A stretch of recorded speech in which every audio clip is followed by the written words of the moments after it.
Hey everybody, and welcome to Don't Copy That Floppy. I'm Lex. I'm Dan, and we're a video game news show. We start at 7 o'clock Eastern Time, and we go to 8, and we're live. On Fridays. We're doing it right now. You can find us right here, but also on social media. Facebook, Twitter, we're on YouTube. We have a YouTube page, we have an iTunes, and we have a Steam group. Yeah. Steam Curator group. We don't copy that floppy on all those places, except for Twitter, where we are at DCTF Podcast. And I've been using the Twitter lately. I was tweeting at Adam Sessler. You got a tweet back from Adam Sessler. I had 2 tweets back. We feel somewhat relevant. Yeah. Also, the people who do the Destructoids YouTube channel now has a weekly news show. And I tweeted at both those people, and they were happy that I liked their show. You're building connections. Yeah.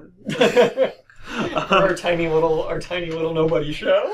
Oh, but also, so here where we are currently, which is the best place to check us out, is chipbit.net. Yep. It is a 24 hours a day chiptune radio station, and there are a couple podcasts on it, and you can check us out here. The future too. Yeah, hopefully. The creator's trying to get more stuff set up. He's also doing a sweet site revamp that's kind of like parts of it are being implemented, so the site's like steadily becoming cooler. Yeah. And it's already come a long way since when we first started. Oh, definitely, yeah. And our archive is up there as well. So if you want to listen to past episodes, those are up there. We got almost all of them up there. There's like a couple 3 missing, or something that are floating around that I have to edit. But yeah, we just talk about the recent news in the video game world, industry news, upcoming games, all that sorts of stuff. Well, we got a lot to talk about today because we haven't done a show for the past 2 weeks, so we have a big old backlog. Yeah, we got kind of news, a little bit of news from 2 weeks ago, a little bit of news from last week, and then a bunch of news from this week. So we're going to keep this show going at a good clip. Trying to get too bogged down in anything. Well, our big topics today that we're going to cover is a lot of stuff about Konami. Yes. And the past couple weeks of their mismanagement of their company. Of everything. A lot of stuff about people being banned from different online games. Yep. Lots of various stories about banning for multiple reasons and using multiple methods and all that sort of stuff this week. Also some stuff about E3. Yep. Yeah, I think 2 different stories about that. As has become tradition as of recent, a little more about the Oculus Rift. Yep. Now that it has a sort of maybe release window. Yeah. Whoa. And then just some stuff about games that have recently released, as well as some games that are going to be coming out within this next year that have recently been announced, things like that. At the end of the show, we'll probably talk about upcoming releases of titles, if we have time to do that. Which we won't. Which we probably won't. So yeah, let's just crack right into it. So this was your article, I believe, that we're going to start with. Yeah, this was an article that I snagged about The Witcher 3, which just came out and is really cool. I mean, I haven't actually played it yet, but everything I've seen of it is pretty amazing. Most of which is just Conan O'Brien playing, which was delightful.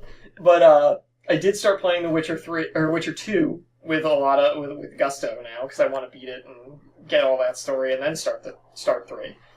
So I have 3, but I haven't opened it yet. Oh, okay. I didn't realize you had it. Yep. I actually got it for free. Find out how. You lucky after duck. The show. So I've been playing 2, and I remember one of the big things with The Witcher 3 when it was announced and things were being shown off about it was the graphics. Absolutely mind-blowing. Super, super nice-looking game. The game's come out. It does look super nice. I'm not going to deny that it looks great. It does not look as good as the early trailers suggested it would be. This is a common thing with video games nowadays. Oh yeah, we got another story about that later. Another story about it already, too, yeah. This is not new, I guess, but as usual, people are really up in arms about this graphical downgrade to the PC version of the game. I expected better from CD Projekt Red, I guess. Yeah, I mean, I suppose, because it's an interesting conundrum, because Witcher 2, when it came out, looked absolutely amazing. It actually still looks great. Oh, I'm totally playing through does, it right yeah. now, and it looks fantastic. Witcher 2 looked great, and was a PC-only release initially. It later got console releases that still looked quite good. At least as good, from what I've seen of them, as the PC version. So people were, initially, everything that was being shown for 3 was on PC, and I know some people were apprehensive when they knew that it was going to be releasing simultaneously for PC and consoles this time, that possibly it was going to be seeing some graphical downgrades, so that the PC version didn't outstrip the console version. This has happened before. And it seems like that's kind of what happened. The PC version does not look as good as initially we thought it would. But it looks just as good as the console version. And finally, CD Projekt Red had been keeping kind of quiet about this. Oh, and there was all this hubbub that there was a downgrade. They downgraded the game, before release. And now it's released, and everyone's seeing the graphics and is like, yeah, this doesn't look as good as it did in these, 2013 trailers and footage that was, PC gameplay footage. So, CD Projekt Red finally said something about this. And, the quote, here is, maybe we shouldn't have shown that trailer. I don't know, but we didn't know that it wasn't going to work, so it's not a lie or bad will. That's why we didn't comment actively. This is a quote from Marcin Iwinski, his company co-founder, and he's saying that in relation to the fact that they changed the rendering system of the game after that, and those initial trailers were made. His reasoning being that they couldn't get the game to look... They couldn't deliver the same visuals across the entire open game world, both during the day and at night in the game world. The original renderer they had basically was good for one setup of the game world, but all the others, it did not look as good. And so they needed to change something. So this result is a change in the rendering program that they've been using. They've also said that there is a massive PC patch planned right now. Oh, that's what I was about to ask about. Yeah, are they going to patch it on that's PC? Going to fix a bunch of just glitches and issues like that, and add much more graphical control as far as the settings go to the player. Because right now the graphical settings you can fiddle with are somewhat limited. So that's going to be opening up graphical tweaking options. So maybe once that patch is out, people will be able to find a way to finagle the graphics to look as good as that other stuff did. For right now, we don't know. So the real question is,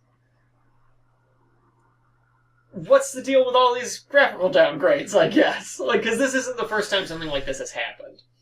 I mean, at least it wasn't someone getting into the code and then turning on. Oh god, the Dark Souls thing? Oh no, it wasn't Dark Souls, it was Watch Dogs. You're right, it was Watch Dogs. Yeah. Because that actually happened with Dark Souls also. Oh, Dark jeez. Souls 2 had the whole lighting system was gutted out of the actual release of the game from what was shown. And then people went in and found settings that they could finagle and turn on to make the lighting, much better. Oh my god. Why? What is this? And this isn't just, a lighting thing, because both of those was mostly lighting. Because I remember the Watch Dogs thing was also, it was a lighting setting for, E3 demo. That's actually what the lighting setting was called. And that alone made it look that much better. So this isn't just lighting, though. This is entirely the whole graphic build. The models, I guess the models are the same, but the lighting and the rendering of textures and all that stuff is just not as good looking as what we initially saw, as well as the environments, the world around you and everything. Which isn't to say the game doesn't look great, but it's not what was promised, and it arguably doesn't actually look that much better than Witcher 2. It looks the character models look much better. Yeah. The environments, I don't really think so. I think the big difference is even if it doesn't look that much better, it's still much more impressive, because with Witcher 2, you're wandering around in these environments that are actually pretty small. Yeah, and this is an open world. Yeah. So you gotta give them that. So it's an impressive game, it's a cool game. I don't blame fans for having a bad taste left in their mouth because of these graphical downgrades. Because this has happened to us on all these other games. And it's kind of... CD Projekt has always kind of positioned themselves as like, no, we're the cool guys. We're going to give you what we promise you. And they didn't. So I see why people are upset. I guess. And we probably need to move on from this article. But, I mean, people shouldn't complain about that overall just because, like, even in the current settings, they can't run that on their PCs. That's true. Like I have no right complaining. My computer can't run that game in maximum settings. Like, forget about it. Do you want to talk about this next? Yeah, because this is nice and quick. And it's happening now! Yeah, why don't you take us into this? It's about amiibos. Amiibi, everyone's favorite peripherals. In an article from Polygon from today, May 29th, there's a reminder that Amazon's new system for selling the next amiibo kicks off today. Now, I didn't actually know Amazon was setting up this pre-order system for amiibo. And as anyone who has been paying attention to amiibo or has been listening to our podcast would know, these things are hard to get. They're real hard to get. People are getting shorted on their shipments. They're just not making very many. The pre-order windows go up and then they're gone. So apparently, Amazon says through the afternoon. So it's through this afternoon. So this is actually like done now. This is like just finished. No, it's Pacific time. Oh, Pacific time. So it's still going. So it's going on right now. You're still in time for Wario if you want him. So they set up release windows. Yes, for every amiibo in Wave 4. And they have different windows for every individual one, and they're each half an hour. Yep, from 2 p.m. to 6:30 p.m. Pacific time. Each of these amiibo will be going up one at a time, and they will be going up at a random time during that half-hour window. Oh, I didn't see that. That's ridiculous. Random time during that half-hour window. So it could be, Pac-Man went up at 2:17 or 2:24. You don't know. And it's going to be, there's a limit of one per person, and the single-click ordering for Amazon has been disabled for these. So you need to click it into your cart and go through your cart and do the whole checkout process, and you only get one. And you better get it fast. So, I mean, I guess this is one way to deal with the high demand for these things. But it sounds so douchey. I know. It's so annoying. Why can't Nintendo just make more? That's like the basic question here. So yeah, I mean, I guess the ones we started at 2:00 with Pac-Man, Charizard, Inkling Boy, Lucina. So what's going on right now is Wario. He may be up right now, this very moment. In 15 minutes, Inkling Girl. Silver Mario. At the top of the hour. Yep. And then at 1/2 that, Robin. And then at the top of the next hour, a Inkling 3-pack. Boy, Girl, and Squid. 3-pack. Hot still diggity. So if you already missed Inkling Boy, don't worry. You have another chance. To get him in that sweet, sweet 3-pack. Sweet, sweet 3-pack. For Splatoon. Why does it only come with one squid? I just noticed we don't have anything about Splatoon. I've been looking at a lot of reviews for that game. Very positive. That's good. People are liking it.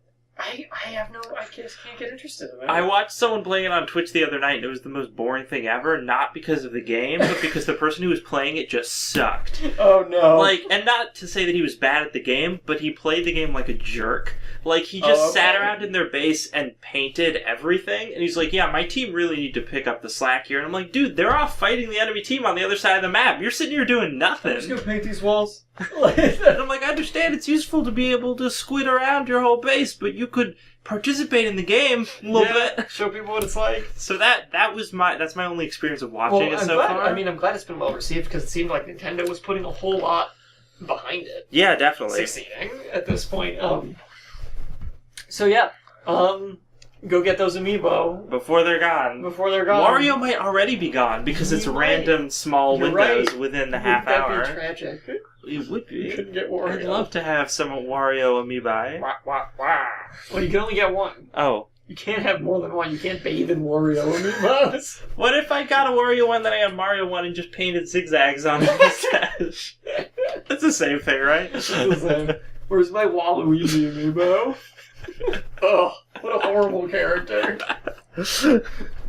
Oh, he's terrible. So in some news from a while ago that I just wanted to mention real quick, yes. The Oculus Rift had a couple of announcements. You know what we had talked about last time when we talked about Oculus was its price range. You're right. That was what we talked about. You're right, along with like the release window. Yeah. So now we know, or as of May 15th, we found out what the specs were for the Oculus. Hooray! And they're... For the full Rift experience. And they're not that ridiculous, actually. No, I was really surprised by how reasonable they are. They're pretty basic. So they're an Intel i5. Yep, processor. 8 gigs of RAM. Yep.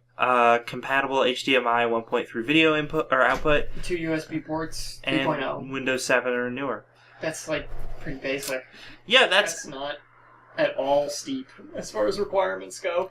I'm not good with my graphics cards, so I don't know how high end an NVIDIA GTX 970 or AMD 290 is right now. Yeah. Because I'll be frank, graphic cards just confuse me. I built my own computer twice now, and I have no idea what I'm doing when I buy a graphics card. It's the way they like list the numbers on them is really confusing. Well, and then you look at a game and it says it needs an NVIDIA GTX 940, and you're like, well, I have an AMD blah blah blah blah blah. Is that good enough? Is that the same? And then they have like TI, and some of them are just GT instead of GTX, and that makes a difference. Why? It's ridiculous. But anyway, so these requirements are actually totally reasonable. Like most, if you were to buy a computer, you'd easily meet these. I mean, maybe not for the graphics card, but definitely for all the rest. For everything else. Because 8 gigs of RAM is pretty standard. Totally. At this point.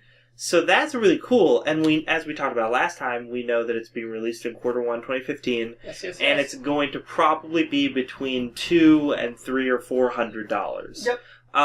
There was an article that came out, I think it was at GameSpot a little while ago, that was, or maybe it was a different online publication, but it was a couple days ago, and it was that the full Oculus Rift experience is going to cost you $1,500 all in.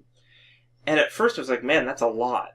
But then I looked and I was like, oh, all in, that means including the computer. That means, like if you want to buy an entire computer to run this on, like you don't have one. Yeah. Then it's going to cost you like $1,500. And then I saw that and I'm like, wow, that's like super reasonable. Yeah. Well, also, that doesn't even sound right to me. Looking at these specs, you could build a computer way cheaper than that. You probably could, yeah. Like, my most recent computer build was like $700, $800 total, around $700. Granted, I already have like a case and like a monitor, but my specs right now are way better than this. So like, I think that's even overestimating it, even including the price of the Oculus Rift itself. And if you know how to actually like build a computer instead of just buying one, or you have like an old case lying around. Yeah, or even if you just know a friend who could put it together for you, like. Yeah, you're definitely gonna save money. So it's probably and also the fact that technology with computers goes down in price very rapidly. Exactly. Like when you buy a video game console, their prices don't really go down that fast. No. They pretty much stay where they are. And that's what I'm saying, is a lot of this stuff here is like, it's not brand top of the line now. Stuff. So next year it's going to be even cheaper. It's going to be super cheap. So yeah, you could easily probably put this together for like $800 if you're willing to wait till like next summer or something. Yeah, wait until the thing's out. And just about to come out. out. At that point, it's more cost effective than buying a console. Yep. Definitely. For sure. So I guess the bottom line is, like, you should get an Oculus Rift, cause at least, like, a year after it gets launched, because... Once we see what games start coming out for it as well, and, like, what supports it, like, I'm sure there's going to be some cool stuff. So, we'll see. Very hopeful about that. Rockstar, why are you suing the BBC? This is super interesting. Okay, so this is an article from IGN from May 21st. Yes. And it's about how, Rockstar is suing the BBC. They're suing the BBC. The BBC, and I've been hearing about this for a while, but I never thought it was like that important until now. The BBC has been working on a docudrama. Yes. Kind of like, that movie, The Social Network. Yes. That's what I envisioned when I've been hearing about this. But it was going to be a game changer. Game changer. It was going to be a miniseries on BBC, and it was going to be about, let's see, the head of Rockstar. Real life head of Rockstar, Sam Houser. And the lawyer that opposed GTA. Jack Thompson. Now, this was a big deal when was it, GTA 3? Yeah, it was around that time. Yeah. Jack Thompson's also, he's since been disbarred, hasn't he? Oh, yeah. Yeah. Big time. But he went to Congress and stuff with lots of complaints about lots of video games. And obviously GTA 3 being as big as it was when it came out was one of the ones that got the most notoriety. Mm-hmm. But it got to a point where it seemed like he was just trying to get attention by being like, video games cause violence! And they're like, no, you can't be a lawyer anymore. Please go away. It was sort of the modern version of Night Trap. Yeah, yep. Kind of, yeah. Night Trap and Mortal Kombat when those came out. Yeah. There was all the hubbub. Except he was just blowing hot air. Nothing actually really got done. Yeah, nothing much happened. The people who are going to portray these two... This is weird. It's weird, but kind of amazing casting. Daniel Radcliffe as Sam Houser, the Rockstar president. Harry Potter. And Bill Paxton from Aliens. Among many other things. As Jack Thompson, the douchebag lawyer. It's so weird. It's so weird. At least Daniel Radcliffe made sense because he's British and it's a BBC show, but Bill Paxton is, totally an American. Yeah. I don't understand. But Take-Two so the Rockstar statement, issued to IGN, says that Take-Two Interactive has filed a suit against the BBC for trademark infringement based on their movie, currently titled Game Changer, as it relates to Rockstar Games' Grand Theft Auto video game series. So they were making this documentary, and they've been working on it for a while, and people have been reporting on it, but what we didn't know was that they didn't ask permission from Rockstar to make it. They just decided to go ahead and make it. And that's kind of a problem. It's kind of a problem. When you talk about trademark infringement, kind of a problem. Yeah, Rockstar says they've had no involvement with this project, and their goal is to ensure that their trademarks aren't misused in the BBC's pursuit of an unofficial depiction of purported events related to Rockstar games. Now, apparently, Take-Two had, when they first learned about this documentary, they went to the BBC, and instead of saying shut it down, because this was a long time ago, they went to the BBC and said, hey, let's work out an agreement. Yeah. Let's figure out, if we have some oversight of the movie, because it is kind of our story and our intellectual property, stuff like that. And BBC was like, nah, go away. Yep. So after months of negotiating with Take-Two getting absolutely nowhere, they were like, okay, well, we're going to sue you. Because you're being totally unreasonable. Yeah. BBC, when contacted by IGN, said, we do not comment on legal matters. Now, again, that's of the 21st, so I don't know if there have been any updates on that. I don't think there have been, updates to it, yeah. So Take-Two and Rockstar seemed like they were actually being super reasonable and being like, hey, we know you want to make this, could you talk to us? Need to negotiate this with us. It's about us. And BBC were just too British. They wouldn't do it. It makes sense that Rockstar is pushing this so hard, too, because they don't want an unfair depiction of them in this documentary, either. Who's to say that... if they haven't worked with Rockstar on this at all, who's to say that any of the information they're working with is accurate. Is even accurate. Yeah, I think that's the most important thing. If they're painting... This could end up just being, a slanderous movie, it wouldn't, depending. Because it wouldn't bother me so much if it painted Rockstar in a poor light. It would bother me if the facts weren't right. Exactly. And even if it painted them in a great light, but the facts were all wrong. Yeah. Yeah, that would be messed up. You don't make a documentary about somebody without asking them.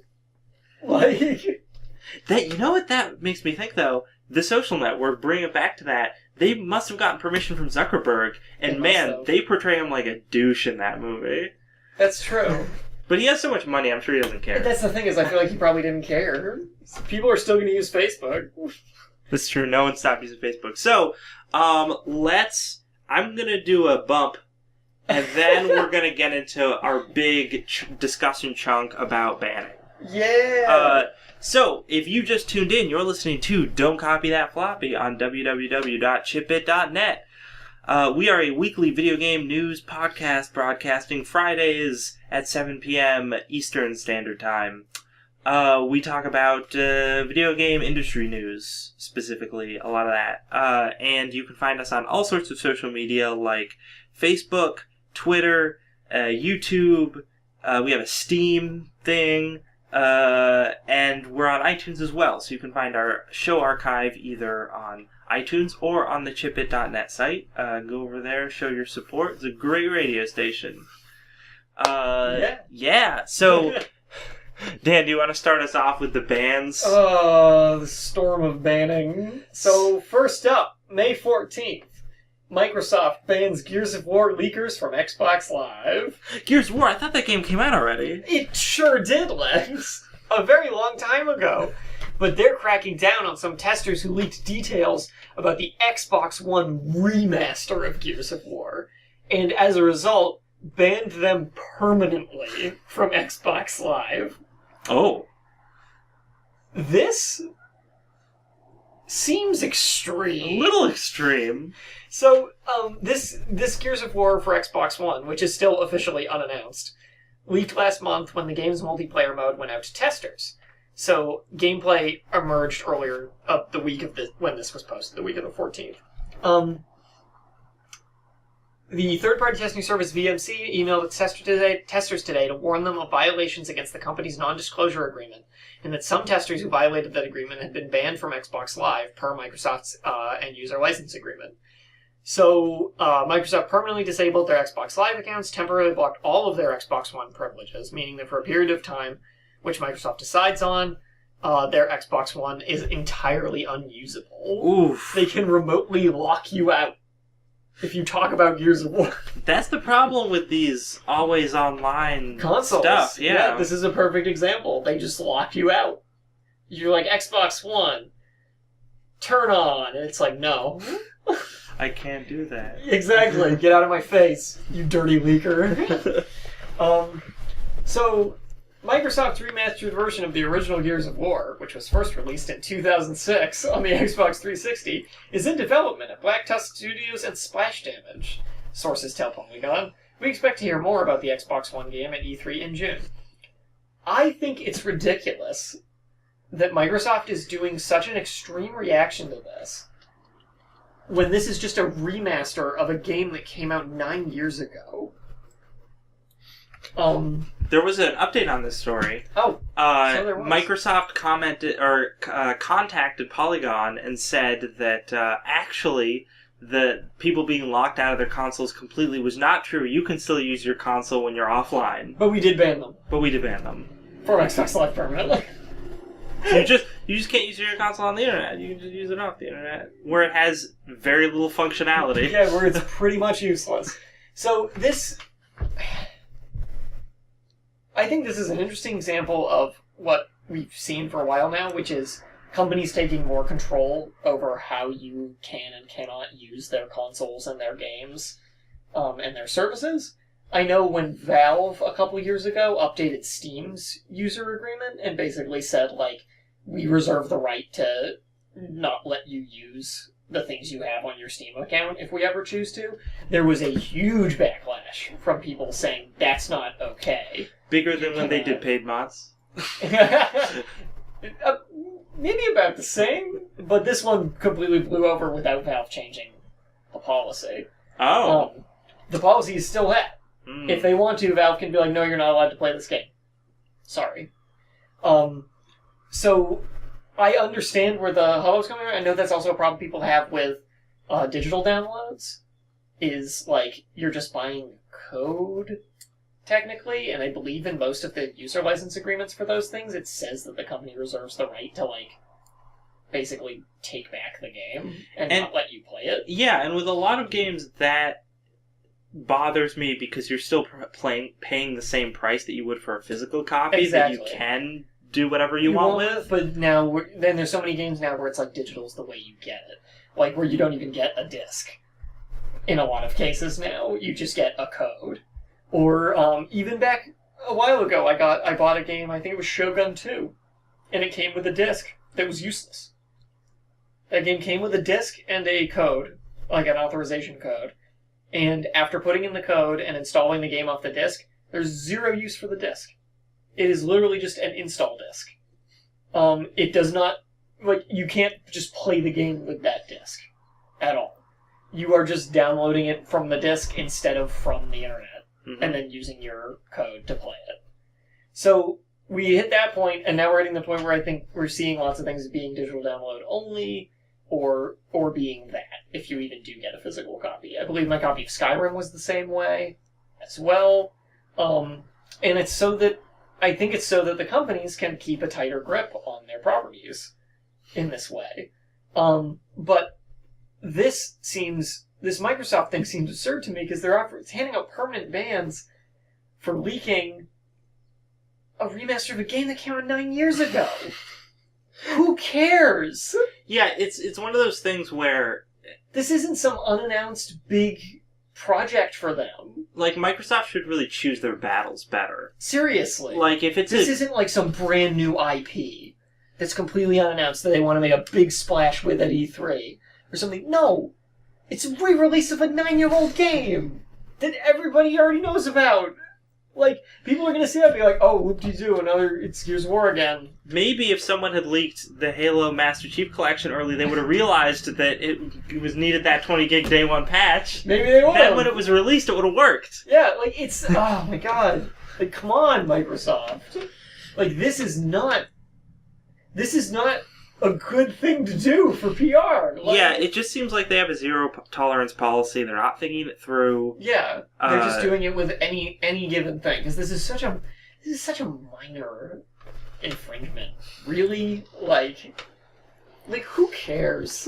If Microsoft's biggest announcement at E3 was going to be that they're remastering Gears of War 1, then they have bigger problems than people making that fact. Like, come on.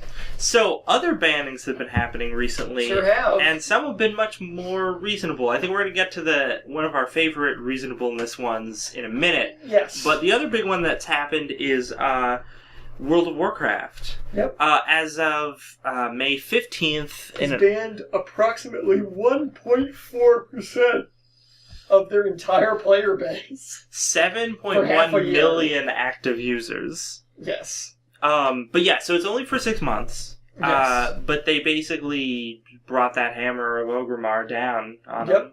Over 100,000 accounts were just banned. And this was mostly, I believe, for botting stuff. Which has always been a big problem in World of Warcraft. And to be fair, a lot of those accounts are probably just gold farmers. Yeah, so it's not it's not like you're banning like real players.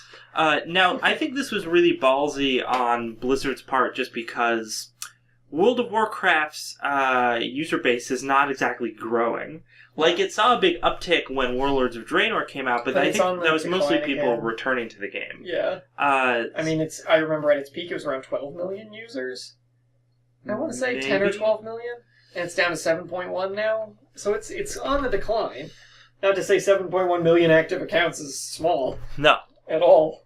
That's really impressive still.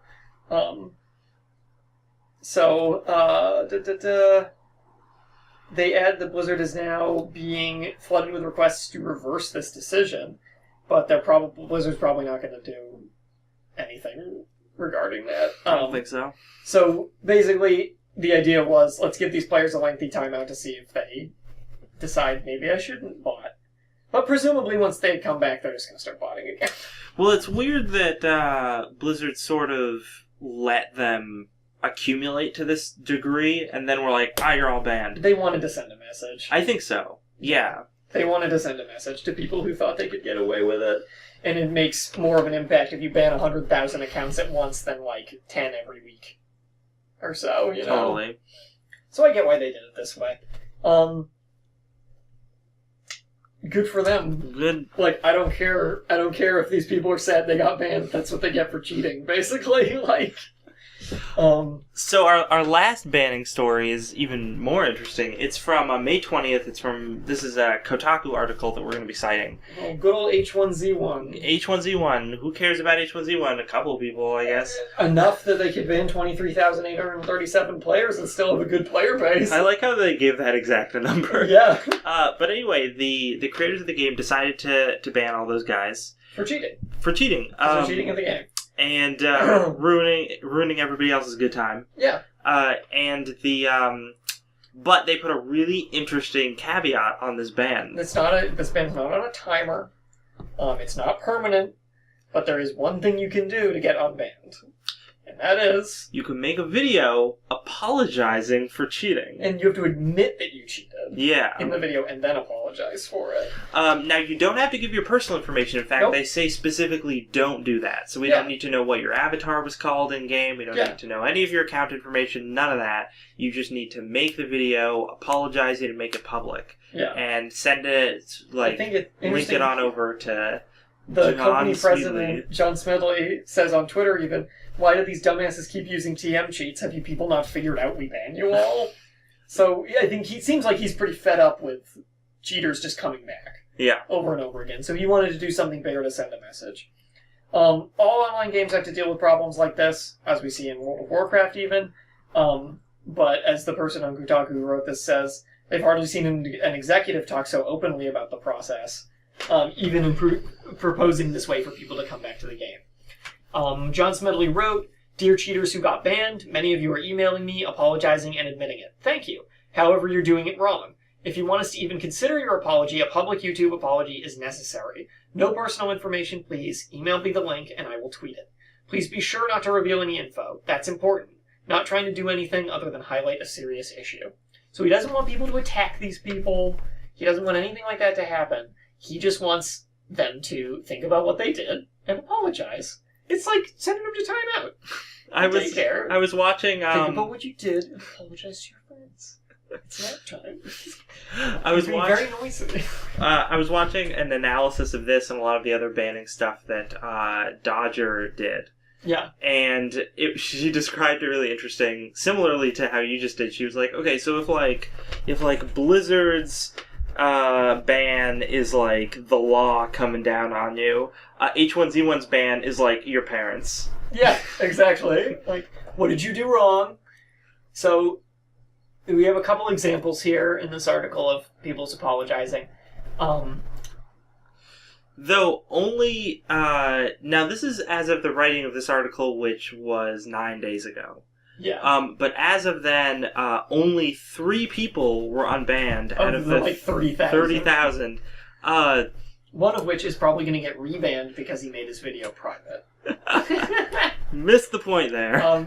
John Smedley says, I want to make sure it's clear there are consequences for cheating. You don't just get to make a video and get unbanned. This is a very limited time thing to try and raise awareness of what's actually going on.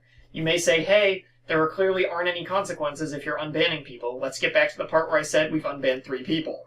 In these if these videos go far and wide and elevates the importance of getting rid of cheaters in PC gaming, I feel it's an excellent trade. He predicts that it might be only 4 or 5 people who are unbanned by the end of this. Because as of shortly after the article, before this article was published, he stopped accepting apologies as well. This was only a limited time thing that you could make these apology videos. And he's like, no, you missed your window. Oh, okay. Then yeah, I guess it is only 3. Yeah. Oh, well. So I guess I have 2 questions about this. One, do we think that... so this is kind of like... Do you think this leads to public ridicule? And do you think that's bad? I think it could. I think that knowing the PC gaming community, it will. Sorry, PC gamers. I'm one of you, but it's true. And that's why he's saying no personal information, because if personal information were given, people that these cheaters inconvenienced would... Someone would do something. Yeah. For sure. And I think that it does lead to people probably ridiculing these people and being like, oh, cheater, all that stuff. At the same time, they're the ones who decided to cheat in the game. So, I don't know how much I care if they get publicly ridiculed for it. As somebody who's never cheated in any sort of multiplayer game, I don't have much sympathy for them. It kind of just seems unsportsmanly and mean and crappy. Because I can't think of why you'd want to do it other than just make yourself feel awesome. So I kind of like that this is tearing them down a bit. So the second question, and I think the thing to wrap up the banning discussion, is which of these do you think will be the most effective in actually preventing future cheating? As far as, what are my examples here as far as this? The three things we just talked about. So the Gears of War thing. The Gears of War thing. That really wasn't cheating, but the WoW thing and this. What is the most effective method? Yeah. If we're talking about getting rid of cheating. Yeah. Just because the Gears of War one wasn't about getting rid of cheating. Yeah, not technically. So let's throw that out for now. But let's... The most effective method for getting rid of cheating out of all of those. So we're talking permanent ban, temporary ban, or temporary ban provided you apologize. Yes, yeah. I like this one the most. See... Personally, I think that this one has the most chance for public backlash. Mm-hmm. In which case I would say permanent ban is the next option. Yeah. But I like this one because it's not technically permanent. The only thing that stops it from being permanent, though, is you swallowing your pride and just owning up to it. Mm-hmm. The downside to this one is the public ridicule. Yeah. And the backlash you could get from that. Because there's the downside to the permabans, too, which is, what if you just end up banning so many people that people are like, I don't want to play this game anymore if this is how they conduct themselves? That could kind of kill your game, potentially. With the way PC gaming communities work, they tend to have some backlash for things like that. I feel like the PC gaming community is very much like, we're free, we get to do what we want.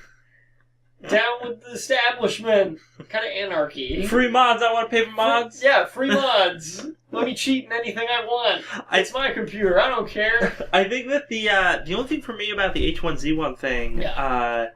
Which do you think is the best? I think I have to go with Blizzard on it. Okay, really? Because I know that if I was cheating at H1Z1, that would mean that I would like H1Z1, which would be a crazy alternate universe. Fair point. But if I was cheating at it, and I got banned, I'd be like, oh, this is super annoying. And then the guy was like, oh, you can get unbanned if you just apologize, but you don't have to give any personal information. I'm like, oh, I apologize, jump back on, cheat again. Yeah. But although I think then that would probably lead to permabanning, because they would know that it's you, and they would say, okay, well, obviously you didn't take this seriously. Exactly. But the other thing is, that's such an easy second chance. And the fact that more people aren't taking it is baffling to me. Bad, because that's what I would do, right? That's the thing, is, even if you still intend on cheating again, regardless of that, all you have to do is make a video, I cheated, I'm sorry. There, bada bing, bada boom. How much pride do you have to not be able to do that? For one thing. Yeah. How much pride do people playing H1Z1 have? They couldn't have that much. They can't possibly. They're playing H1Z1. For Pete's sake. So that's for one thing. And the other thing is, why... wouldn't this maybe make you think, maybe I should try playing without cheats? Maybe that might be fun. Maybe it'd be fun to actually play the game. No.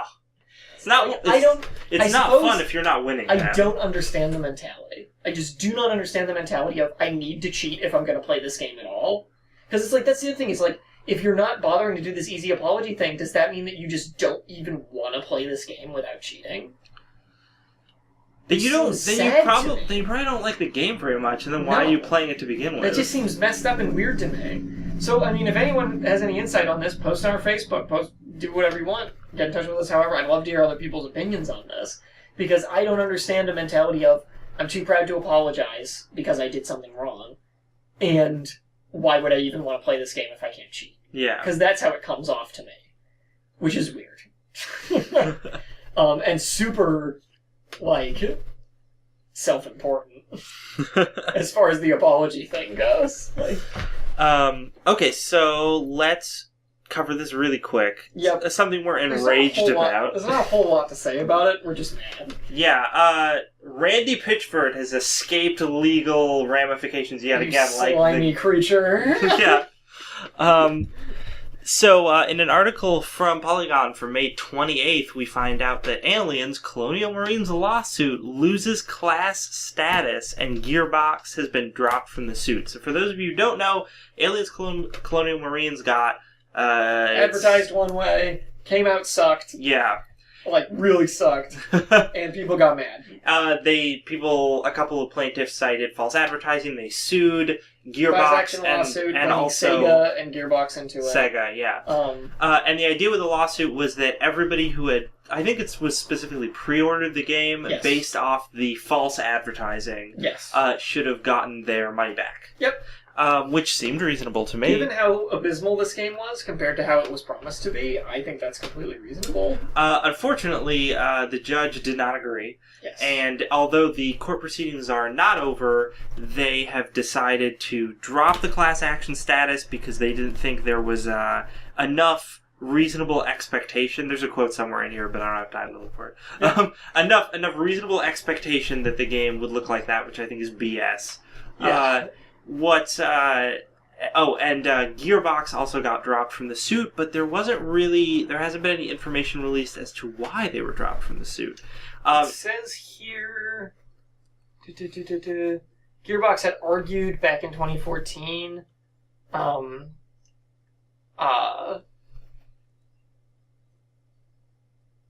people who purchased the game. Okay.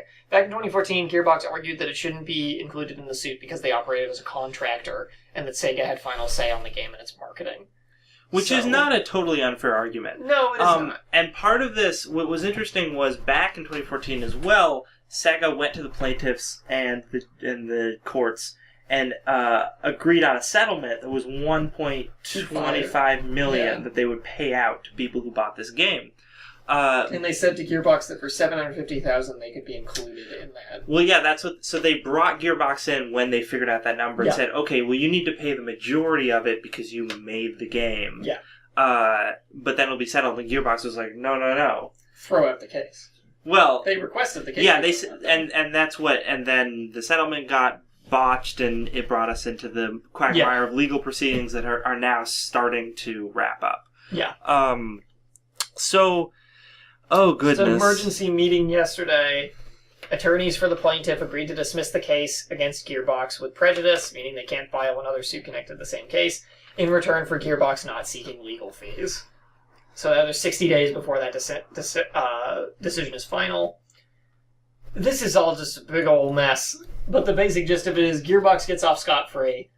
The suit is still active, but it is no longer class action. It's just the couple plaintiffs against Sega. And I think that as much as I want Gearbox to face retribution, I think the loss of class action status is really the bigger part of this story. Yeah. Because it sets a very, like assuming that the case goes the way of Sega, I think this sets a very, very bad precedent. Yes. Because we see a lot of much more minor cases of false advertising with games, like we were talking about earlier in the show. The Witcher. Yeah. Perfect example. With The Witcher, with Watch Dogs, with Dark Souls. And I think the biggest difference with The Witcher is that it's only a graphical downgrade from what we promised. Gameplay-wise, and with the quality of the game that's been put together, like, it still matches what we were shown. Mm-hmm. The game is still really good, and plays really well, and has the content promised. It's really just a graphical downgrade. Whereas Colonial Marines was a mess. All across the board. The AI was horrible, the level design was all whacked out, the graphics were terrible compared to what was shown. Like, that game was just a mess. So it felt unfinished. Yeah, so it's saying, like, with something really as clear-cut false advertising as this, if they can't win a case based on this, then consumers really don't have any legal recourse as far as these situations. These video game situations go, because their judges are not going to... This is something you only really see with video games. Yeah, we've talked about that in the past, too, where especially with, like, day one patches, with games that are clearly unfinished, that their DLC comes in later and finishes the games. Like, you don't go buy a book at a store, and then you're like, where's the second chapter of this book? It's missing. And then a week later, they're like, oh, here it is. Here's your book patch. Just stick it in there. Kindle. Kindle, yeah, like you don't see that kind of thing happening. Yeah, and it seemed It's like, oh, the font is so blurry in this book. Oh, don't worry, we'll patch it. and it seemed like gamers really were getting shafted. Yeah. In terms of this stuff, and this just shows us that they're going to continue to get shafted. Yep, I the court is on the business side. I'm very upset. It's annoying. So we're not going to talk about Konami today. We already talked about Konami. We do not have time. All we have to say about Konami is bad job, Konami. Yeah, maybe we'll talk about it a Konami, little next week. Please stop. There's a bunch of interesting Konami stuff. We're not going to get to it right now. Yeah, maybe they're jerks. They're jerks. E3. There's some E3 stuff, yeah. A little bit of E3. The bigger news for E3 is that for the first time in several years, they will be admitting just fans, like the public, to E3. It's been an industry-only thing for a few years now. Since it started. E3? Yeah. No. Oh, I was reading that in this article. I don't think that's true. There was totally people... So this is an article from Polygon from the 29th. That is absolutely not true. Dude, I don't know. I don't think that's true at all. E3 has been an industry event for a while.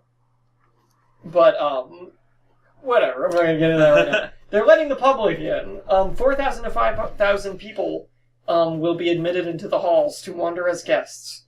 But it's interesting how they're going about this. So instead of just E3 selling the tickets like we see for a lot of other conventions like PAX or Gamescom, it's that all the vendors that are at E3 so every game company and developer. I think it's depending on like how big like their presence is at the show. So but like Bethesda will get a ton to give out. Yeah, so they get tickets to give out to people or to sell to people. I don't know. Whatever. We don't really know.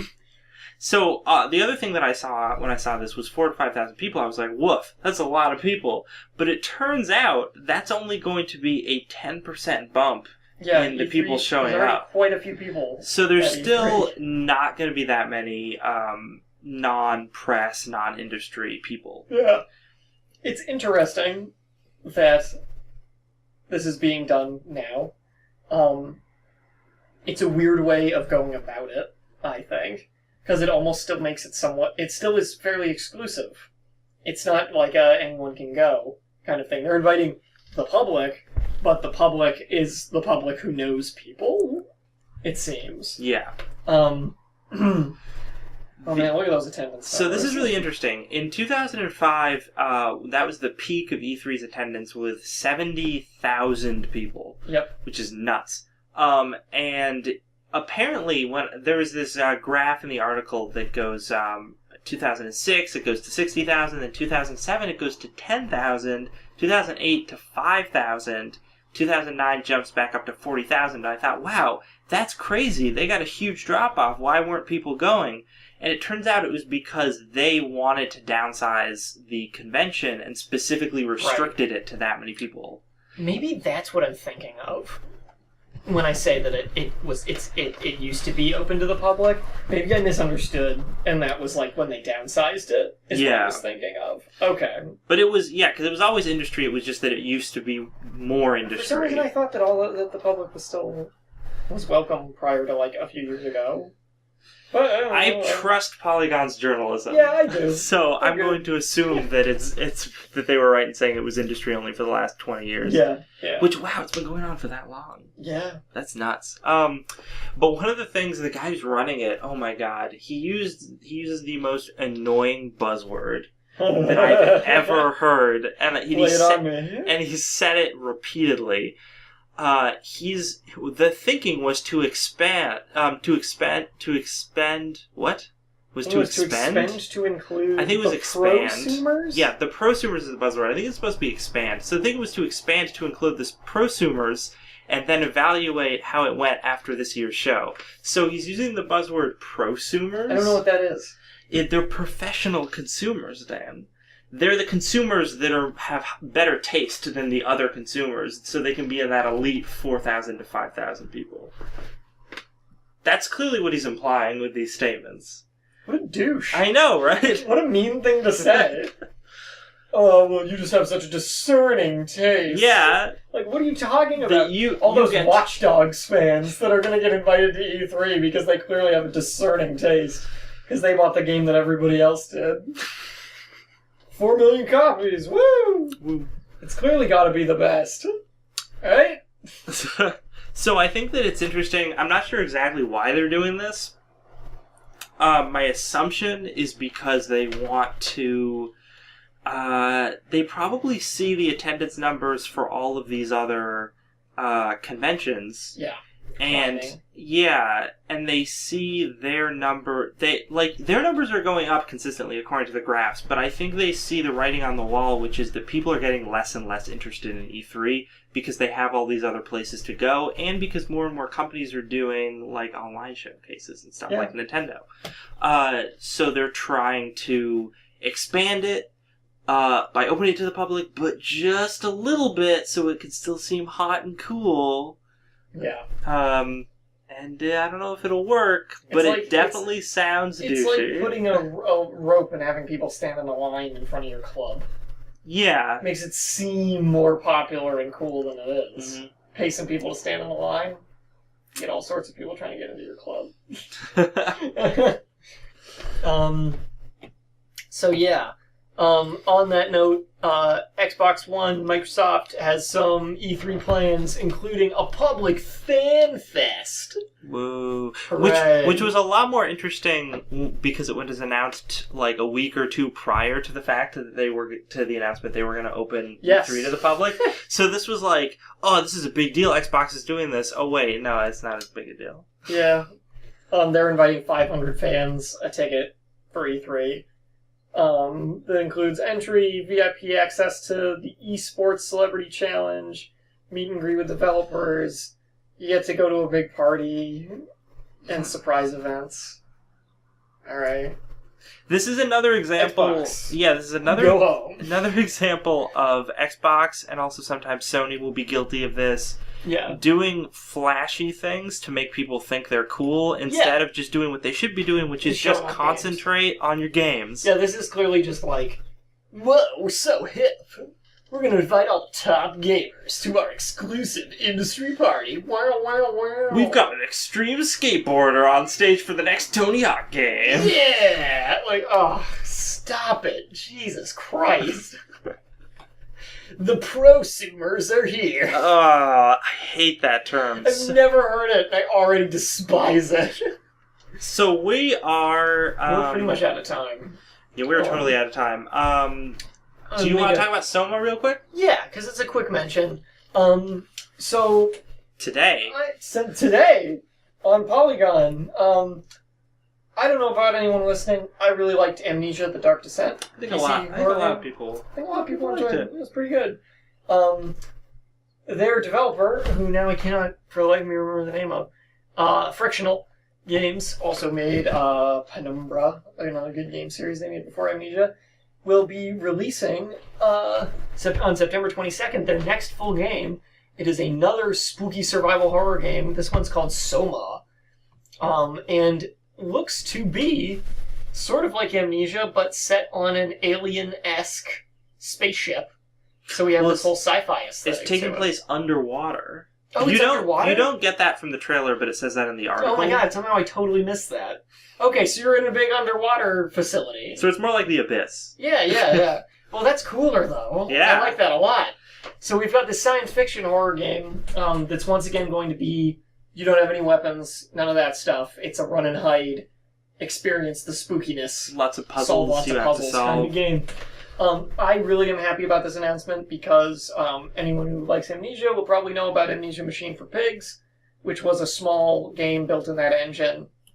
A spiritual successor, kind of, that came out last year or the year before. Mm-hmm. Which was by a different developer, just built with the engine, and that game was really, really disappointing.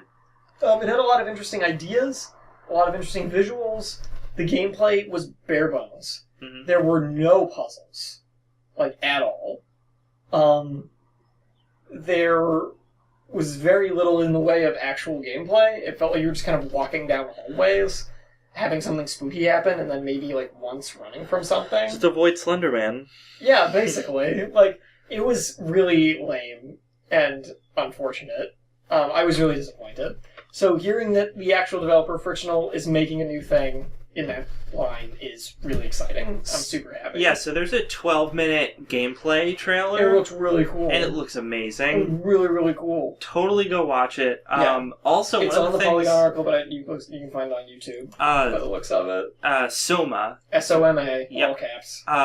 And one of the things I noticed about this that I'm now totally forgetting, I had it in my head and now it's gone. Oh, no. It looks really good. That was it.